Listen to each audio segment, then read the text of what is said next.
জায়গায় তাকান, আনাচে কানাচে আপনি দেখবেন খালি হত্যা আর দুর্নীতি।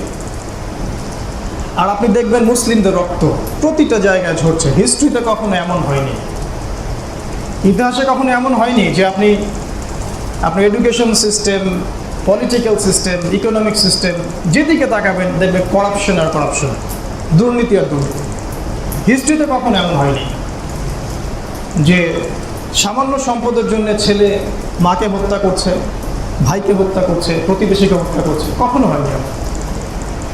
হিউম্যান হিস্ট্রিতে কখনো এমন সময় যায়নি যখন প্রত্যেক জালেম উৎফুল্ল এবং মাজলুম অবহেলিত, তাদের কথা শোনার কেউ নাই। বিশ্বের একটা অংশের মানুষ ক্রমবর্ধমানভাবে ধনী হচ্ছে এবং শক্তিশালী হচ্ছে, আর একটা অংশের মানুষ ক্রমশ দুর্বল হচ্ছে এবং দরিদ্রতা, নিষ্পেষণ, জুলুমের অতল তলে চলে যাচ্ছে। এমন পৃথিবীতে কখনো হয়নি গ্লোবালি, পুরো বিশ্বে একসাথে। আর এই গ্লোবালাইজেশন যেটা দেখছেন, এটাও হিউম্যান হিস্ট্রিতে প্রথমবার, এর আগে কখনো এমন হয়নি। এমন অনেক ঘটনা আছে যেগুলো এই সময় আমরা বুঝতে পারছি, যেটা আজ থেকে 100 বছর আগে বোঝা সম্ভব ছিল না। বিগত 100 বছরে পৃথিবী এমন কিছু দেখেছে যেটা হিউম্যান হিস্ট্রিতে কখনো মানুষ দেখেনি।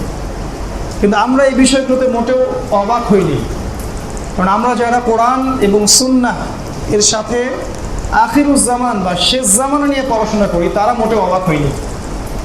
এটা তারা অবাক হচ্ছে যারা ইন্টারনালি ব্লাইন্ড, ভিতর থেকে যারা অন্ধ।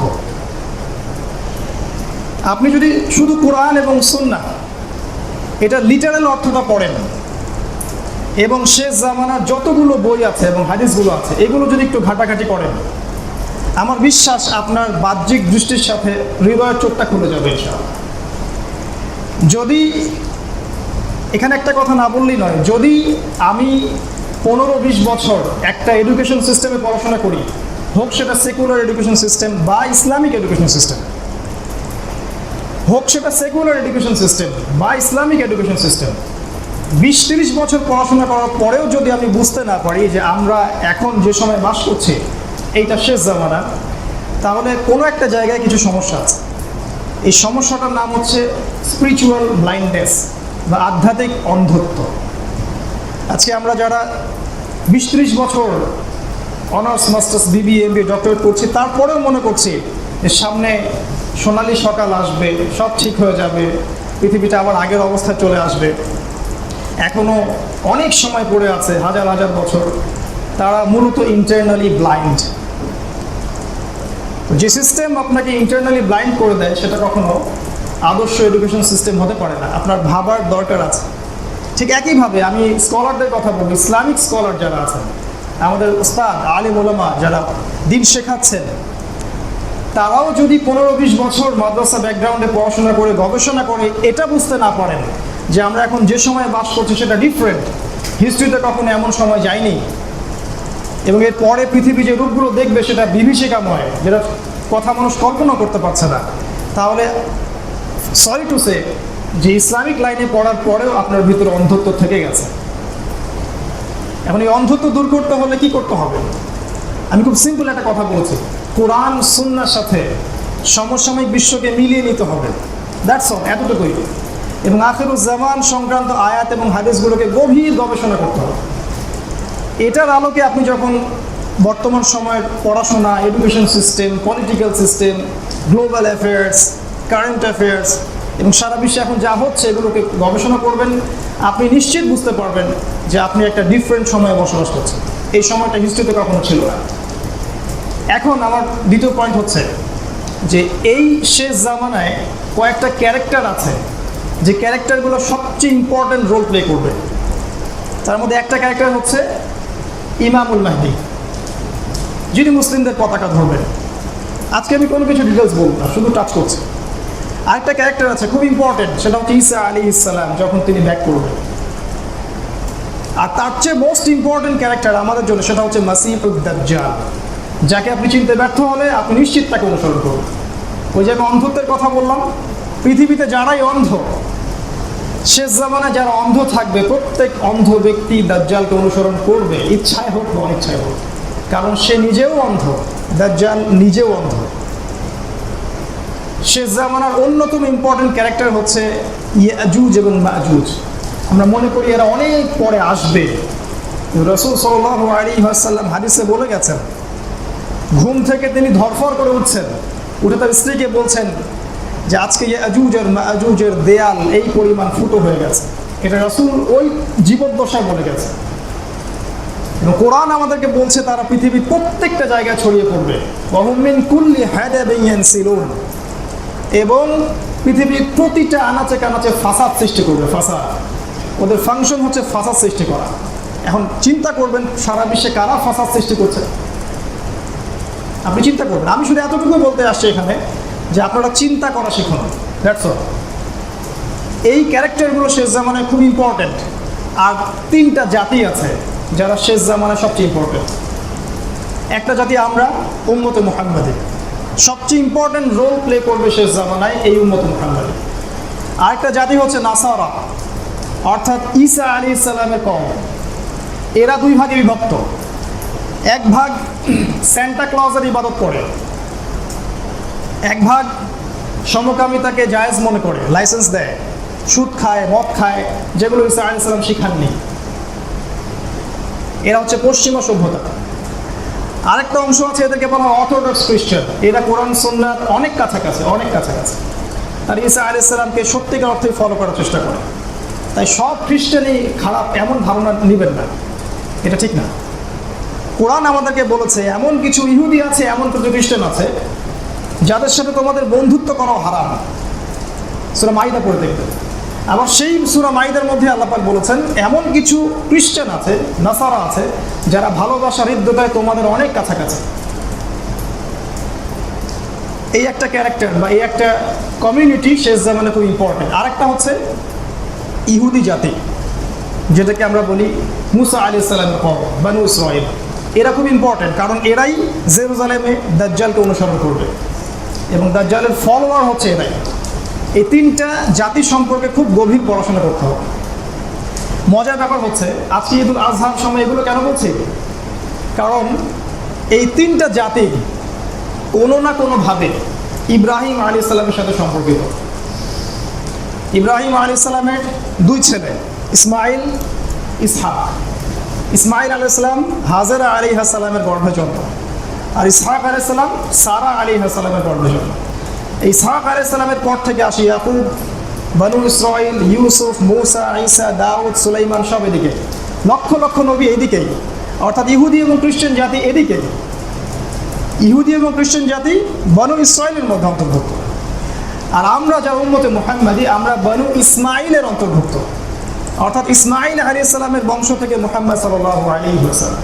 তাহলে কোনো না কোনোভাবে আমরা ইব্রাহিম আলাইহিস সালামের কাছে মিলে যাচ্ছি। এই একজন মানুষকে নিয়ে পৃথিবীর কোনো জাতির মধ্যে কোনো রকমের মানে হিংসা বিদ্বেষ আক্ষেপ নাই। ইহুদিরাও তাকে সম্মান করে, নাসারাও তাকে সম্মান করে, এবং আমরা তো তাকে অবশ্যই সম্মান করি। তিনি হচ্ছে ইব্রাহিম আলাইহিস সালাম। আরেকটা মজার ব্যাপার হচ্ছে এই ইব্রাহিম আলাইহিস সালামের যে জীবন, তার জীবনে যে নবুয়ত, সংগ্রাম, হিজরত, দাওয়াত, সাফল্য, ব্যর্থতা, এই প্রত্যেকটা বিষয়ে একজন নবীর সাথে হুবাহু মিলে যায়।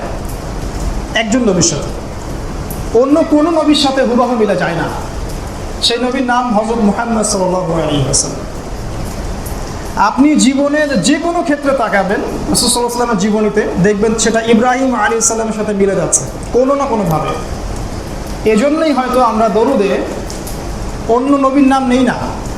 আমরা আল্লাহুম্মা সাল্লি আলা মুহাম্মদ ওয়া আলা আলি মুহাম্মদ কামা সাল্লাইতা আলা ইব্রাহিম। কেন এখানে ঈসা বলা যেত না, বা মুসা বা সুলাইমান? আল্লাহ পাক বোঝাচ্ছেন এখানে আমাদেরকে যে এই নবী আর এই নবী দুইজনের জীবন, কর্ম, সাফল্য, দাওয়া, নবুয়ত সবই একরকম। আমরা যদি একটু চিন্তা করে বুঝতে পারব। এই জন্যই হয়তো রাসূল সাল্লাল্লাহু আলাইহি ওয়াসাল্লাম বলেছিলেন যে আমি যখন মেরাজে গিয়েছিলাম, আমি দেখেছি আমার চেহারা এবং ইব্রাহিম আলাইহিস সালামের চেহারা হুবহু একই রকম। এখন হয়তো আমরা কিছু বুঝতে পারছি, মেবি আপনি এখন ডটসগুলো মিলাতে পারছেন, কয়েকটা মিল বলছে। ইব্রাহিম আলাইহিস সালাম এবং মুহাম্মদ সাল্লাল্লাহু আলাইহি ওয়াসাল্লাম দুইজনই এমন সমাজে জন্ম নিয়েছিলেন যে সমাজটা ছিল মূর্তি পূজা, শিরকের সমাজ। মিলে আছে না? ইব্রাহিম আলাইহিস সালাম এবং মুহাম্মদ সাল্লাল্লাহু আলাইহি ওয়াসাল্লাম দুইজনের পাশে তাদের স্ত্রীরা পাহাড়ের মতো দাঁড়িয়েছিলেন। যখন কেউ তাদের কথা শুনতো না, তখন সারা ইব্রাহিমের কথা শুনতেন, খাদিজা রাসূল সাল্লাল্লাহু আলাইহি ওয়াসাল্লামের কথা শুনতেন। দুইজনের জীবনেই পরিবার থেকে সবচেয়ে বড় বাধা এসেছিল। ইব্রাহিম আলাইহিস সালামকে তার বাবা বের করে দিলেন বাসা থেকে, শর্ট করে বলছি আপনারা পড়ে নেবেন। ঠিক একইভাবে রাসূল সাল্লাল্লাহু আলাইহি ওয়াসাল্লামকে তার কওম, পরিবারের লোকরা, চাচা, রক্তের সম্পর্ক বের করে দিল। সামাজিক বাধা, ইব্রাহিম আলাইহিস সালামকে যেমন সমাজ থেকে বাধা দেওয়া হয়েছিল, দেখবেন হুবাহু রাসূল সাল্লাল্লাহু আলাইহি ওয়াসাল্লামকে তার আপন সমাজ কওম থেকে শারীরিক, মানসিক, আর্থিক সব ধরনের নির্যাতন করা হয়েছে। ইব্রাহিম আলাইহিস সালামকে যেমন হিজরত করতে হয়েছে জন্মভূমি ছেড়ে, রাসূল সাল্লাল্লাহু আলাইহি ওয়াসাল্লামকেও সেরকম মক্কা থেকে মদিনায় যেতে হয়েছে জন্মভূমি ছেড়ে দিয়ে, তাওহীদকে হাতে নিয়ে। দুইজনই মূর্তি ভেঙেছেন। একজন মূর্তি ভেঙে বলেছিলেন, বড় মূর্তিটাই ভেঙেছেন, সূরা আম্বিয়া পড়ে দেখবেন। আর রাসূল সাল্লাল্লাহু আলাইহি ওয়াসাল্লাম বীরের বেশে মূর্তি ভেঙেছেন। ফাকুল জাআল হক ওয়া যাকাল বাতিল ইন্নাল বাতিলা কানা যাহুকা, এটা বলতে বলতে মূর্তি ভেঙেছে। দুইজনই তাওহীদের সাথে কখনো শিরককে আপোষ করেননি, কখনো না। দুইজনকেই জীবনের গুরুত্বপূর্ণ মানে প্রিয় সম্পত্তিগুলো দিয়ে পরীক্ষা করা হয়েছে, নিজের জান, নিজের মাল, সন্তান, স্ত্রী। নবী ইব্রাহিম আলাইহিস সালামকে ধর্ম নেতাদের সাথে ফাইট করতে হয়েছে, ইব্রাহিম আলাইহিস সালামকেও ধর্ম নেতাদের সাথে ফাইট করতে হয়েছিল। সর্বোপরি ইব্রাহিম আলাইহিস সালামকে অনেক পরীক্ষা দিতে হয়েছে, পারিবারিক পরীক্ষা, সামাজিক পরীক্ষা, হিজরতের পরীক্ষা, শেষ পর্যন্ত অগ্নি পরীক্ষা। নমরুদ তাকে আগুনে ফেলে দিয়েছিল। ঠিক একইভাবে রাসূল সাল্লাল্লাহু আলাইহি ওয়াসাল্লামকেও বদর, উহুদ, খন্দক, খায়বার সব জায়গায় পরীক্ষা দিতে হয়েছে। হুবাহু মিলে যাবে, দেখবেন হুবাহু মিলে যাবে। এখন এই জায়গায় শিক্ষাটা কি আমাদের আসে? এখানে একটা শিক্ষা আজকের দিনের জন্য, সেটা হলো একটা শিক্ষাই বলছি। ইব্রাহিম আলাইহিস সালামের এই জীবনের সবচেয়ে ইম্পর্টেন্ট এবং আবেগ ঘন পরীক্ষা ছিল তার ছেলের পরীক্ষাটা, যেটা আল্লাহ পাক সূরা সাফফাতে বলেছেন, আমাদের ওস্তাদ তেলাওয়াত করেছিলেন যে ওয়াকালা ইন্নী যাহিবুন ইলা রাব্বি সায়াহদিন। ইব্রাহিম বলছিলেন, আমি চললাম আমার রবের দিকে, তিনি আমাকে পথ দেখাবেন। রব্বি হাবলি মিনাস সালিহিন, আমাকে একটা সুসন্তান দান করুন। এই দোয়াটা সবাই যেন করি ইনশাআল্লাহ। ফাবাশশারনাহু বিগুলামিন হালিম, আমি তাকে সহনশীল সন্তান দিলাম, সবরকারী। ফালাম্মা বালাগা মাআহু সা'য়া, যখন সে তার বাবার সাথে দৌড়াতে শিখলো, ক্বালা, তখন ইব্রাহিম বললেন, ইয়া বুনাই, হে আমার সন্তান, ইন্নী আরা ফিল মানামি আন্নী আযবাহুক, আমি স্বপ্নে দেখেছি আমি তোমাকে জবাই করছি। ফানজুর মাযা তারা, তোমার কি রায় আমাকে বলো। যেমন মা তেমন সন্তান, তিনি বলছেন যেমন বাবা তেমন সন্তান আমি বলিনি, কিন্তু আমি বলেছি যেমন মা তেমন সন্তান। কারণ ইসমাঈল আলাইহিস সালামকে মানুষ করেছেন তার মা, তার বাবা নয়। কোন মা? যেই মাকে তিনি রেখে আসলেন মরুভূমিতে, যেখানে পানি নাই, খাবার নাই, আর তিনি বললেন যদি আল্লাহর আদেশ হয় আল্লাহই আমাকে হেফাজত করবেন। এই মায়ের সন্তান ইসমাঈল আলাইহিস সালাম। মাদের জন্য শিক্ষা আছে এখানে। তিনি বলছেন, বাবা আপনি স্বপ্নে যা দেখেছেন তাই বাস্তবায়ন করুন। সাতাজিদুনি ইনশাআল্লাহু মিনাস সাবিরিন, আমাকে ধৈর্যশীল পাবেন ইনশাআল্লাহ। ফালাম্মা আসলামা ওয়া তাল্লাহু লিল জাবিন, আল্লাহ পাক এত সূক্ষ্মভাবে বলেছেন কথাগুলা। অতঃপর বাবা যখন ছেলেকে উপর করে শুইয়ে দিল, যদি কোনো পিতা তার কাঁধে সন্তানের লাশ বহন করে থাকেন তাহলে এই ফিলিংসটা বুঝতে পারবেন। বাবা যখন ছেলেকে ডান কাঁধে শুইয়ে দিল, ঠিক যেমন কবর দেওয়ার সময় আপনার ডান কাঁধে শুইয়ে দেন, তখন আল্লাহ পাক আর স্থির থাকতে পারলেন না। আল্লাহ বলেন, ইয়া ফানাদাইনাহু ইয়া ইব্রাহিম, আমরা তাকে ডাকলাম, হে ইব্রাহিম, কদ সাদ্দাকতা রুইয়া, তুমি তোমার স্বপ্নকে সত্যায়ন করেছো এবং এটা তোমার রবের পক্ষ থেকে পরীক্ষা ছিল। ওয়া ফাদাইনাহু বিযিবহিন আযীম, আমি একটা মহান একটা কুরবানি সেখানে দিলাম। ওয়া তারাকনা আলাইহি ফিল আখিরিন, এবং কিয়ামত পর্যন্ত আমি এটা রেখে দিলাম। যুগ যুগ ধরে মানব জাতিকে স্মরণ করবে, শ্রদ্ধা করবে এবং এটাকে পালন করবে। এই ঘটনাটাই আজকের ঘটনা, আজকে আমরা সেটাই সেলিব্রেট করি। এই শেষ জামানায় এসে আমরা যদি এই জিনিসগুলো থেকে মূল শিক্ষাগুলো বের করতে না পারি, তাহলে কোনো না কোনোভাবে আমরা হয় দাজ্জালের ফিতনায় পড়ে যাব, অথবা কুফফারদের ফিতনায় পড়ে যাব, অথবা ইয়াজুজ এবং মাজুজদের ফিতনায় পড়ে যাব, এবং শয়তান আমাদেরকে জাহান্নামে নিয়ে যাবে। এই জামানায় এসে আমাদের উচিত হবে আমরা যেন ইব্রাহিমের জীবন, ইসমাইল আলাইহিস সালামের ত্যাগ, তার মায়ের সবর এবং নবী মুহাম্মদ সাল্লাল্লাহু আলাইহি ওয়াসাল্লাম যেভাবে এগুলোকে বাস্তবায়ন করেছেন সেভাবে যদি আমরা করতে পারি ইনশাআল্লাহ, আমরাও ইনশাআল্লাহ ইব্রাহিমের মতো আল্লাহ পাকের কাছে সম্মানিত হব, আলাইহিস সালাম ইসমাইল আলাইহিস সালামের মতো সম্মানিত হব এবং সর্বোপরি ইনশাআল্লাহ তাআলা এই দিন বিজয়ী হবে, তাওহীদ প্রতিষ্ঠা হবে এবং সমাজ থেকে জালেম উৎপাটিত হবে, মাজলুমের হাসি আবারও দেখা যাবে ইনশাআল্লাহ। আমি শেষ করার আগে শুধু কয়েকটা পয়েন্ট বলে, শিক্ষার পয়েন্ট বলে শেষ করছি। 5 মিনিট সময় নিচ্ছি ইনশাআল্লাহ। দেখুন, দুইজনের ক্ষেত্রেই ইব্রাহিম আলাইহিস সালাম কখনো তাওহীদের সাথে শিরককে আপোষ করেননি।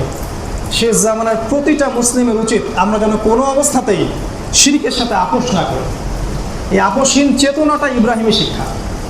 তিনি আপোষ করেননি, পরিবার ছাড়তে হয়েছে ছেড়েছেন, হিজরত করতে হলে হিজরত করেছেন, প্রয়োজনে মূর্তি ভেঙেছেন,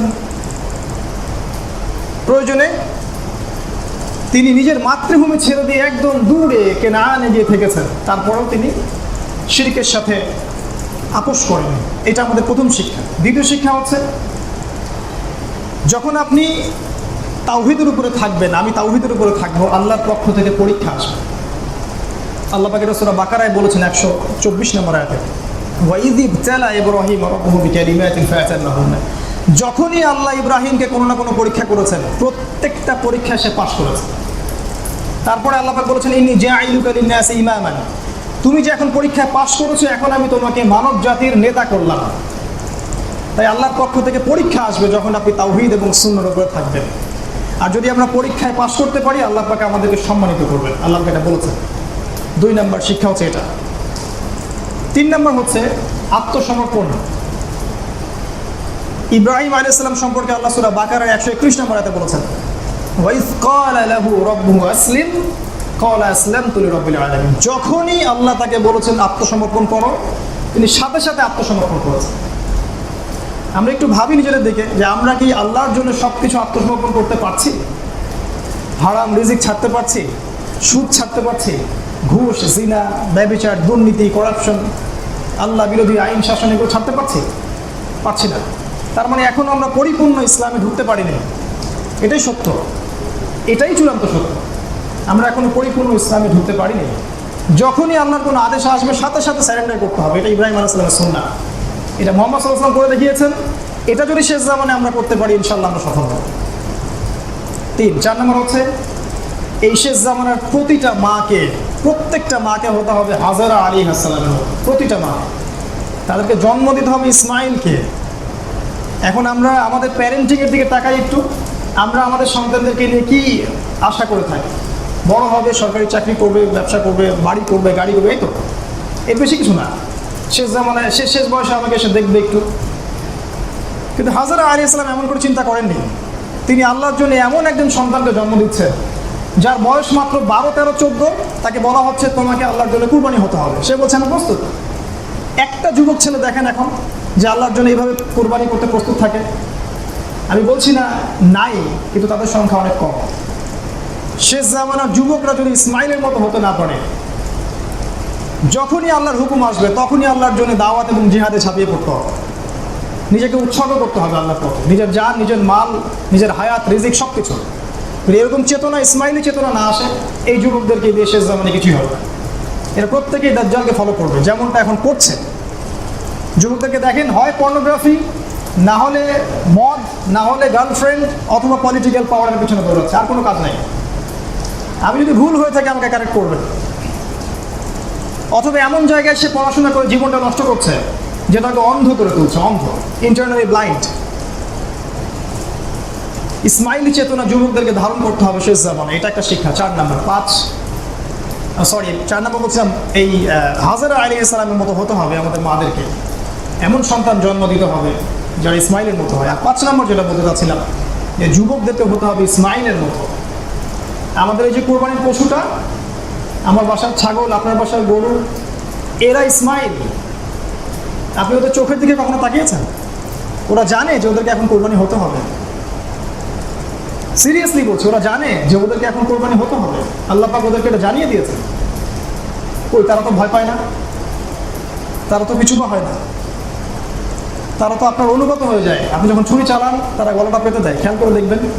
কোনো কোনো পশুকে দেখবেন রাত্রেবেলা কাঁদছে, খেয়াল করে দেখবেন, খেয়াল করে দেখবেন, ওরা জানে জিনিসটা। কিন্তু যে কুরবানি করছে সে কি ইব্রাহিম হতে পেরেছে? আমরা যারা কুরবানি করছি আমরা কি ইব্রাহিম হতে পেরেছি? আমাদের পশুটা ঠিকই ইসমাইল হয়ে গেছে, আমাদের মারা কি হাজেরা হতে পেরেছে? আমরা কয় ভাগ হবে, কত বড় গোশত, কত টাকা দিয়ে কিনলাম? আল্লাহ পাক কি বলছেন? লা ইয়ানালুল্লাহু লুহুমুহা ওয়ালা দিমাউহা। এই রক্ত মানুষ হচ্ছে আমরা কিচ্ছু পৌঁছায় না আল্লাহর কাছে, ইল্লা তাকওয়া, তোমাদের হৃদয়ে তাকওয়া ছাড়া। ওই পশুটা সফল, সত্যি সফল। যখনই ও জান বের হয়ে গেছে তখনই সে জান্নাতে চলে গেছে। আল্লাহ পাক এই প্রতিটা পশুর ব্যাপারে আমাদেরকে জিজ্ঞাসা করবেন যে নিয়ামতগুলো আল্লাহ আমাদেরকে দিয়েছেন। আমরা শিক্ষাটা নিতে পারি না। আমাদের ইবাদতগুলো কেন যেন মেটেরিয়ালিস্টিক হয়ে গেছে, বস্তুবাদী, স্পিরিচুয়ালিটি উঠে গেছে, ভিতরে আধ্যাত্মিকত্বটা উঠে গেছে। আল্লাহ পাক আমাদের বোঝার তৌফিক দান করবে। সন্তানদেরকে ইসমাইলি চেতনায় বড় করতে হবে। যুবক ভাইদের প্রতি রিকোয়েস্ট থাকবে, নিজের জান, নিজের মাল, নিজের সময়, শ্রম আল্লাহর পথে ঢেলে দেন। কাউকে ভয় করার দরকার নাই। পৃথিবীর কোনো শক্তিকে ভয় করবেন না। পৃথিবীতে কোনো জালেম টিকে থাকেনি, থাকবেও না। এখন আপনি যা দেখছেন তা থাকবে না। এই মহামারী শেষ মহামারী নয়, এরপরে আরও মহামারী আসবে। এই জুলুম শেষ জুলুম নয়, এরপর আরও জুলুম আসবে। পৃথিবীর প্রতিটা জায়গায় তাকাবেন, দেখবেন মুসলিমদের নির্যাতন। এখানে আপনার রোল কি? আপনার রোলটা কি? এই উম্মাতে আপনার রোলটা কি? একটা চাকরি, একটা সুন্দরী মেয়ে কি আপনার জীবনের সব কিছু? আপনার করণীয় কি? আপনার কাছ থেকে অন্য কি পাচ্ছে এটা নিয়ে ভাবেন। যা আছে আপনি তাই নিয়ে নেমে পড়েন। আপনি বলতে পারেন বলেন, লিখতে পারেন লিখেন। আপনি ভালো অনলাইনে কাজ জানেন, সেটা দিয়ে দাওয়াতে কাজ করেন, খেদমত করেন, দিনের জন্য কিছু করেন। আমি এটাই বলতে চাচ্ছি, দিনের জন্য কিছু করেন। কবরে যাওয়ার আগে কিছুটা করে যান। আপনার ওই সামান্য চেষ্টাই ইনশাআল্লাহ ইসলামকে বিজয়ী করবে, অথবা এই রশিটা ধরার ক্ষেত্রে একটু শক্তি যোগাবে। সামনেই যুবকদের বড় রেভলিউশন হবে এবং ইমামুল মাহদী তাদের নেতৃত্ব দিবেন। আপনি প্রস্তুত হয়েছেন কি? কোনো প্রস্তুতি আছে আপনার? কখনো কি ভাবেন এগুলো নিয়ে? আমি শুধু আপনাকে চিন্তা করতে, উদ্বুদ্ধ করতে আজকে এখানে এসেছি।